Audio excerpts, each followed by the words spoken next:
Chères téléspectatrices, chers téléspectateurs, bonjour et bienvenue dans votre émission Le Monde Réel. Ravi de vous retrouver dans cette nouvelle édition.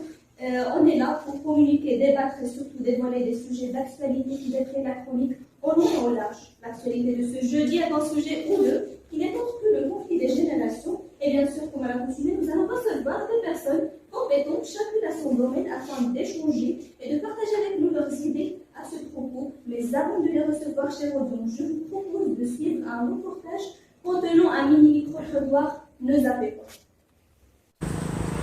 Bonsoir, j'ai des questions à te poser. Premièrement, comment peux-tu définir le mot conflit de génération? D'abord bonsoir, merci de m'avoir posé cette question qui fait justement partie de notre quotidien. Le conflit des générations ou bien le fossé des générations est l'un des sujets qui a fait couler beaucoup d'encre, surtout entre parents et enfants.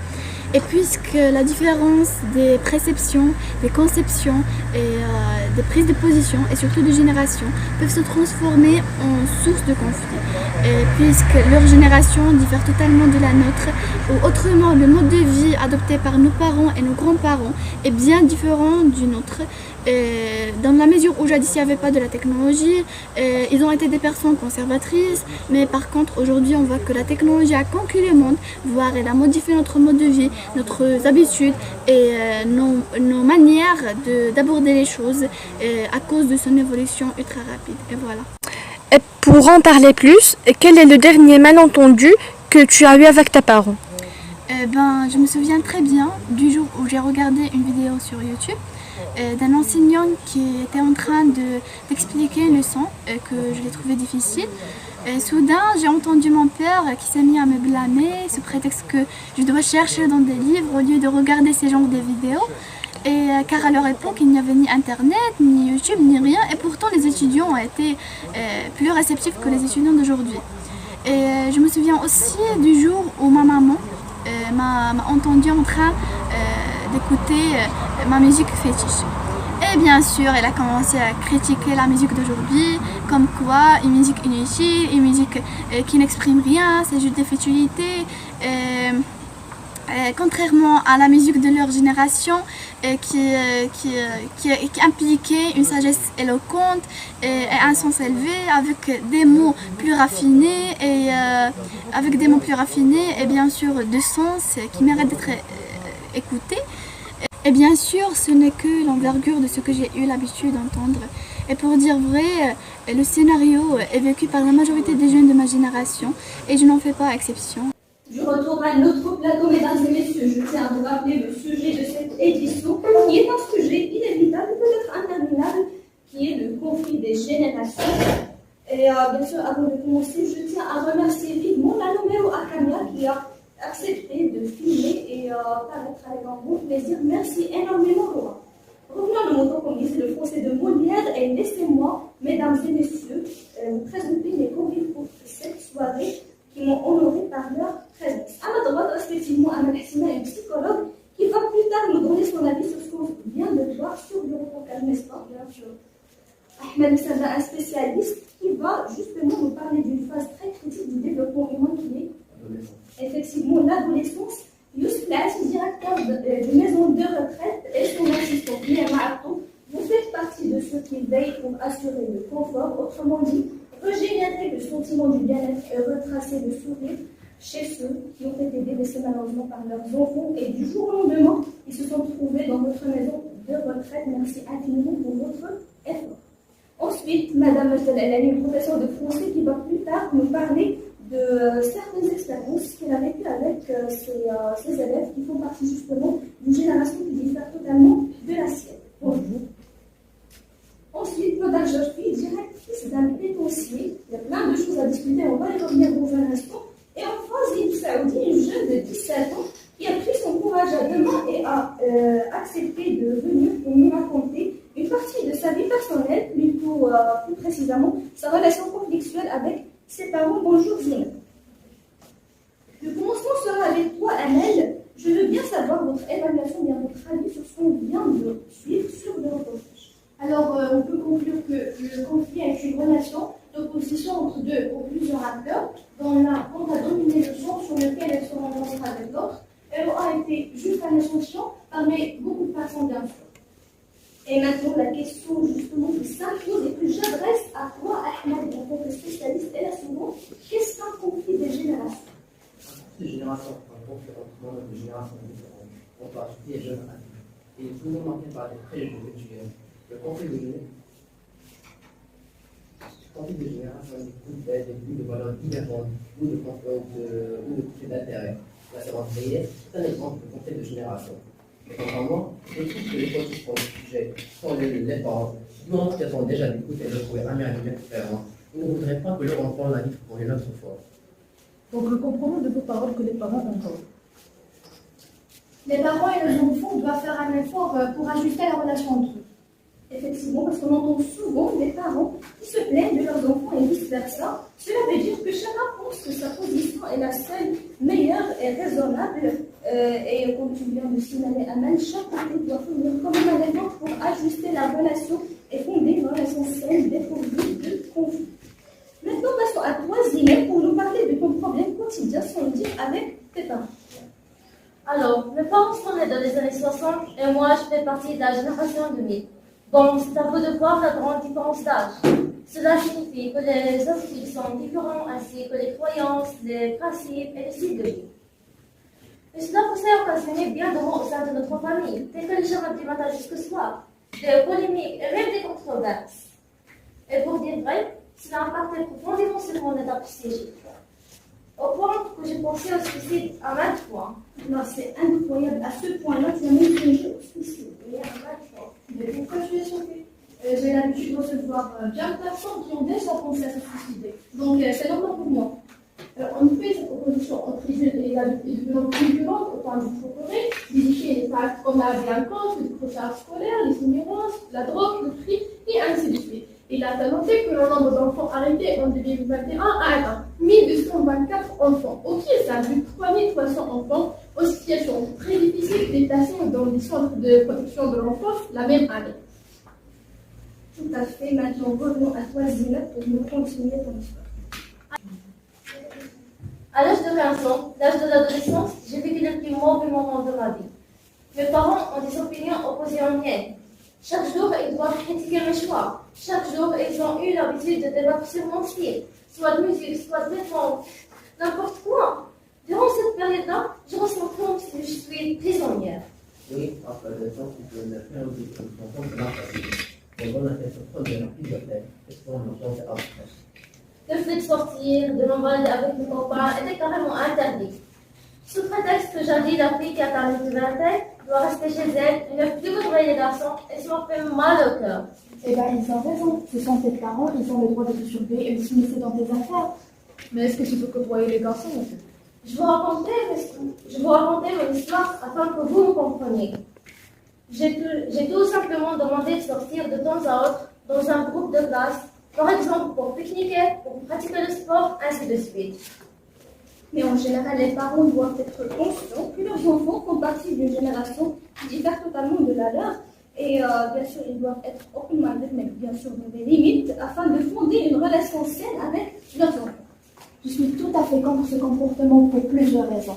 En effet, les parents sont un trésor dans notre vie. Ils ont tout fait pour notre bien, ils se sont sacrifiés pour nous et nous les remercions de cette façon à l'âge où ils ont besoin de notre soutien et de notre présence. Ensuite, notre religion nous ordonne de prendre soin d'eux quand ils deviendront vieux. Mais parfois, dans des cas où le jeune est incapable de prendre soin d'eux comme il se doit, nous espérons alors qu'il ne commettra pas de péché, si Allah le veut, en les plaçant dans une maison de retraite, à condition que celle-ci leur procure effectivement dont ils ont besoin. Cependant, le jeune doit rester en contact avec eux et s'enquérir de leur état. Enfin et en général, rien ne remplace la chaleur familiale avec les enfants et les petits-enfants. Mettre des parents en maison de retraite, c'est dire adieu à leur société. Et n'oublions pas, un jour, nous serons aussi dans cette position. Comme il a dit Allah subhanahu wa ta'ala, وإن جاهداك على أن تشرك بشيء بما ليس لك به علم فلا تطعهما وصاحبهما في الدنيا معروف. Exactement, le verset coranique a tout dit. Revenons à toi, Amel. Est-ce que tu peux nous raconter le cas d'une personne qui vous a énormément ému dans le cadre de ce conflit inévitable entre les générations? Premièrement, le conflit de génération est un sujet qui défraie la chronique. Et puis, je suis psychologue, j'ai bien de choses à dire à propos de ce sujet alarmant. En fait, ça fait 7 ans que j'exerce le métier. Alors, j'ai vécu plusieurs expériences de genres différents. C'est pourquoi j'ai décidé de partager avec vous les histoires que j'ai eues l'habitude de fréquenter. Alors, il m'est arrivé il y a une semaine d'accueillir une jeune de 15 ans. Et lorsqu'il il m'a raconté son histoire, un jour, elle était en train de lire un livre. Soudain, elle a entendu son père qui crie sous prétexte qu'il doit quitter la maison et se marier. Quitter l'école, pardon, et se marier. En effet, la fille n'était pas choquée car elle est habituée à entendre ces paroles. Mais cette fois, il paraît que le père a vraiment pris sa décision. Et là, la petite, malheureusement, a commencé à crier et à pleurer, puisqu'elle a plusieurs fois affronté ce genre de problème avec ses parents. Après quelques secondes, la maman a parlé en disant qu'elle est d'accord avec le père et que c'est à l'âge de 14 ans, il s'est marié. Alors, il voit que c'est l'âge convenable. Et là, la petite s'est dirigée vers sa mère afin de la convaincre que ce fait est méprisable, mais en vain. Elle a bien sûr le problème agrandi au point qu'elle a pensé à quitter la maison. Non, ça fait vraiment mal au cœur. Je veux juste savoir quel genre de parents qui incitent sur leur fille de se marier dans un âge précoce. C'est d'une part, d'autre part, de vivre une vie qu'ils lui choisissent. Et vraiment, je trouve que cela est pas juste de la part des parents. Qu'est-ce que tu en penses, Néma? Eh bien, personnellement, je suis avec eux. Puisque les parents ont une expérience dans la vie et aussi une position privilégiée, alors ils ont le droit de prendre toutes sortes de décisions. Et bien sûr, ils savent très très bien le bien de leur enfant. En plus, s'ils leur donnent la liberté absolue, ça va les pousser un jour de les mettre en maison de retraite. Est-ce que tu peux nous citer quelques statistiques, quelques chiffres qui confirment ce que tu viens de dire? Alors, les résidents de notre maison de retraite sont de plus en plus nombreuses, de plus en plus âgées. Selon les statistiques, 728 000 personnes âgées étaient prises en charge en 2021. Ce chiffre a connu une augmentation de 5% par rapport à 2016. Et on trouve que l'âge moyen des résidents de sexe féminin est de 82 ans et l'âge moyen des résidents de sexe masculin s'élève à 87. Un rapport publié par le Bureau législatif de la République marocaine pour la sécurité et les droits de l'homme indiquent que les taux de vieillissement est resté stable autour de 7% entre 1960 et 2004 et durant atteindre 20% en 2000. Justement, cela m'a rappelé un jour dans lequel j'étais en train de naviguer sur Internet. En soudain, j'ai lu un commentaire écrit par une vieille dame qui est justement dans une maison de retraite. Elle disait: je suis une vieille dame, la nature n'a pas de pitié, je me sens prisonnière, perdue, et mes enfants ont leur famille, je ne peux pas être un fardeau. Ils ne vivent plus avec moi depuis longtemps, du coup je n'ai plus personne qui prend soin de moi. Dans ma tête, je repense à chaque moment heureux que j'ai vécu et aussi au triste en acceptant le fait que rien ne dure toujours. C'est vrai que je suis devenue laide, je n'arrivais pas à rejoindre les toilettes à temps, mais quand même je suis une maman. Je ne me suis pas épuisée la santé pour que mes raisons de vivre, qui sont mes enfants en fin de compte, me laissent seule. Je veux juste que vous vous mettiez à ma place, car il est pas possible qu'un jour, ça sera vous. Qu'est-ce que tu en penses? Chacun d'eux a passé sa vie pour une place. Son conseil et son butin serait un jour un foyer pour un foyer charitable, pour le protéger du feu âge et de l'incendie. Ces dernières années, tout ce qu'on ne pas que des misères pour eux, des corps sympathiques, à un groupe qui n'est plus capable de gérer ses affections. Les femmes et les enfants qui ont une expérience amère après leur enfant les ont abandonnés et ont été accompagnés de malchance, devenant ainsi un sujet d'étude et d'analyse. Et le nombre s'augmente dans les dossiers et dans les études chaque année plus que le précédent.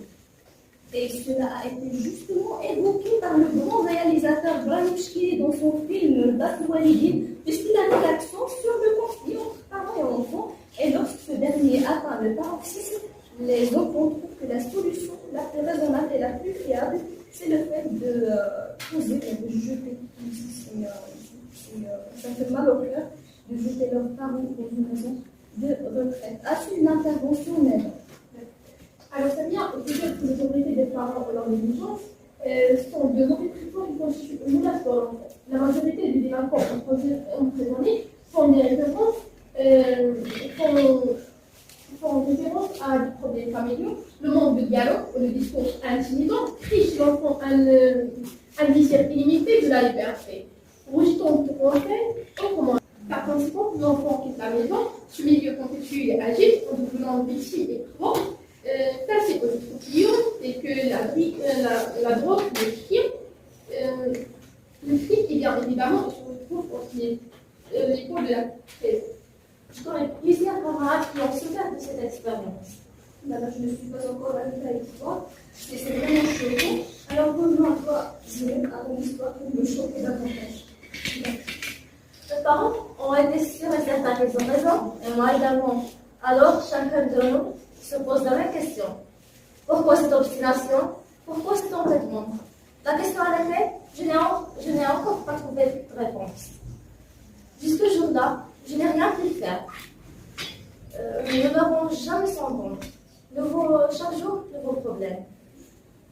Alors, juste pour te rassurer, ce n'est pas la seule question Zineb, je te le jure. Sinon, je m'adresse à vous, prof Majda, pour nous dire justement comment pourriez-vous juger le comportement de vos élèves en les comparant avec le vôtre, c'est-à-dire à votre école. Oui, alors d'abord, merci pour l'invitation. J'ai le grand plaisir d'être avec vous pour participer à ce débat qui discute, bien sûr, un sujet qui figure parmi les plus importants, le plus cool sujet. D'accord? À vrai dire, nous avions aussi des problèmes, nous avions aussi des conflits avec nos parents, le professeur, mais à vrai dire, actuellement, personnellement, je trouve que maintenant, le conflit s'est développé. D'accord? S'est développé, a pris une grande ampleur, vu bien sûr la modernisation de notre vie, vu l'apparition de l'Internet, réseaux sociaux, etc. Alors bien sûr, le genre de conflit a changé aussi, et je trouve que notre génération est plus misérable et nous souffrons plus que nos ancêtres. Les problèmes sont plus dangereux, plus multipliés, etc. D'accord? Alors, pour moi, tout ce que je peux dire, que les jeunes d'aujourd'hui n'ont plus du respect.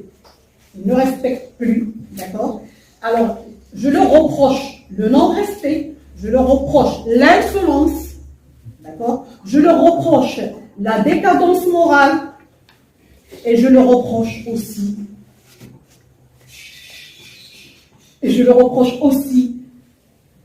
de n'avoir plus honte. Les jeunes d'aujourd'hui n'ont plus honte. Ils n'ont plus honte, je le dis et je le répète. Et pour en parler davantage, est-ce que vous pouvez nous raconter l'un des scénarios que vous avez vécu, bien que vous avez eu l'habitude de vivre, bien de confronter avec l'un de vos élèves dans ce cas? Oui, pour être bref, je ne vais pas raconter toute une histoire, mais comme vous le savez bien sûr, vu le contact continu journalier avec mes élèves, presque j'ai chaque jour une histoire qui, à propos de sa coiffure, qui à propos des habits déchirés, qui à propos de son insolence, de son comportement irrespectueux, qui à propos de son indifférence face à ses études, et les histoires, bien sûr, ne se terminent jamais. Revenons à toi, Amel. Est-ce qu'il t'est déjà arrivé de recevoir un cas pareil d'un élève qui a eu un malentendu avec son professeur? Et bien sûr, on ne doit pas oublier que le conflit de génération existe aussi entre professeurs et élèves. Je me souviens très bien, comme si c'était hier, d'un garçon de 16 ans qui m'a consulté. Et lorsqu'il m'a raconté son histoire, j'ai été vraiment surprise, car j'ai découvert qu'il avait un problème avec son professeur. Et ça est dû à une couleur bleue sur sa chevelure, ce qui a poussé le professeur à le critiquer devant ses camarades. Et il a commencé à blâmer cette pratique en disant que la génération d'aujourd'hui a perdu cette valeur. Et ça, c'est juste malheureusement. Alors revenons à toi, Zineb. Alors, mis à part ton conflit avec tes parents est-ce qu'il t'est déjà arrivé, ou bien est-ce qu'il t'arrive de temps à autre d'avoir des conflits également avec tes professeurs? Oui, j'ai déjà vécu plusieurs altercations verbales avec les professeurs, mais surtout avec le prof d'anglais. Un jour, il nous a proposé de choisir un sujet pour le présenter comme un exposé. La seule consigne, c'est de parler à un phénomène social. Alors, j'ai opté pour le harcèlement car c'est un fléau d'actualité. Ma surprise, c'est que le prof m'a blâmé devant toute la classe d'une façon insultante, sous prétexte que c'est un tabou. Et en me disant qu'autrefois, on ne pourrait jamais suggérer des sujets devant le public. Mais il a raison. Oui, alors il y a des sujets tabous qu'on ne peut pas entamer, vu bien en plein public, en classe, vu nos traditions, nos coutumes, bien sûr, qui interdisent ce genre de discussion. Je m'excuse, mais on ne devait pas avoir honte de parler des sujets qui existent vraiment dans notre société. Par contre, on doit sensibiliser la société afin d'évaluer les comportements des gens pour confronter ces désastres. Voilà, donc, à votre avis, madame, pourriez-vous nous citer les attitudes qu'il faut adopter à l'égard de ces jeunes de nos jours? Oui, alors concernant les attitudes, bien sûr, qu'on peut adopter à l'égard de ces jeunes, d'aujourd'hui, bien sûr, et c'est ce que j'essaie de faire avec les élèves. Parfois, j'arrive à réussir ma tâche, parfois non, d'accord? Alors, je peux citer, premièrement, il faut développer les relations positives entre professeurs et élèves. Deuxièmement, être à proximité des élèves. Être à proximité des élèves. Deuxièmement, manifester l'empathie, ça veut dire se mettre à la place des autres. D'accord? Et respecter les personnes en toutes circonstances. Et surtout, ouvrir le dialogue et la communication. Dernièrement, recourir à l'humour. Oui, pourtant. Voilà, tout à fait. Et toi, là-dedans, tu viens d'évoquer les causes qui provoquent un grand nombre, bien qui poussent un grand nombre de jeunes à se trouver du jour au lendemain, malheureusement, dans un pénitencier. À ton avis, comment alors les maintenir et quelles sont les stratégies pour réadapter ces jeunes et les réintégrer dans la société? Très bien, notre centre idée produit de la reconstruction de ces enfants en motivant leur confiance et leur réconciliation avec soi-même et en les encourageant à la scolarisation et à l'obtention des diplômes et des artisanats pour s'ouvrir sur le monde du travail. Et encore une fois, je veux remercier et je recommande aux parents d'être souples et vigilants avec leurs enfants et sans violence, sans autorité, mais avec amour et intelligence comportementale. Effectivement, dernier point, mais non le moindre, avec toi, Ahmed, selon ta position, comment peut-on se comporter avec une personne durant la phase de l'adolescence? Oui, personne ne peut nier que les générations se développent jour après jour à cause d'une quinzaine de facteurs, à savoir la production technologique, ce qui rend la communication et l'éducation avec nos adolescents de très choses difficiles chez les parents. Et ce dernier englobe le conflit de génération. L'adolescence est vraiment une période qui connaît par la fragilité de l'enfant, du moment qu'il est incapable de distinguer entre le blanc et le noir. Et ici vient le rôle important des parents. Du moment que l'éducation parentale représente une phase à la fois indispensable et décisive pour l'avenir et le devenir de chaque enfant. Donc, tout d'abord, je vais m'adresser aux parents en premier lieu, car ils devraient prendre ces précautions avant de se trouver face à ce dilemme. Premièrement, il faut fixer des limites claires. Essayez d'écouter le maximum possible, tout en restant calme, et si c'est nécessaire, acceptez d'abord le mauvais rôle. L'aider à trouver l'équilibre et la stabilité, comptez d'abord leur conscience. Je vous conseille bien de respecter la vie privée de votre enfant et de ne plus toucher leur intimité. Soyez en votre enfant. Tentez d'être le copain et l'ami fidèle de votre adolescent et essayez de leur montrer le côté radieux de votre sentiment, tout en représentant de l'amour, de la pitié, et aussi de la tendresse envers ces adolescents. Et je vous recommande bien d'oublier l'idée de les faire bénéficier de votre propre expérience. Une personne âgée est une personne qui est avancée en âge. jusqu'à ce qu'elle devienne vieux, ou qui est considéré par la société comme ayant approché ces dernières décennies. Dans toutes les cultures admises, la famille prend soin des personnes âgées, mais avec l'émergence du modèle de société basé sur le travail en entreprise. En Occident, le rôle de la famille a diminué avec l'occidentalisation des sociétés sous la colonialisme et a créé le rôle des personnes âgées a beaucoup changé. Oui. Pardon pour signaler une idée. Tout le monde s'accorde sur l'existence de trois styles d'éducation. Autorité, permissivité et démocratie. Et à mon idée, je trouve que le mode démocratique est le plus fructueux en premier lieu. Le forum démocratique, par le dialogue constructif et la communication sérieuse, alimente l'enfant en affection et en émotion chaleureuse. Ce qui qualifie ce dernier à affronter cet obstacle avec beaucoup d'application et de confiance et de courage. En second lieu, l'enfant en question amené par son parent à un contrat avec le biais par la négociation, à acquérir de nombreuses règles sociales et des principes bien charpentés et des valeurs normalement, chose qui fera de lui un homme responsable et sérieux. Merci Ahmed, et pour clôturer justement cette édition, je tiens à remercier vivement mes convives qui m'ont honoré par leur présence. C'était un moment d'échange très agréable. Merci, et je vous remercie également, mesdames et messieurs.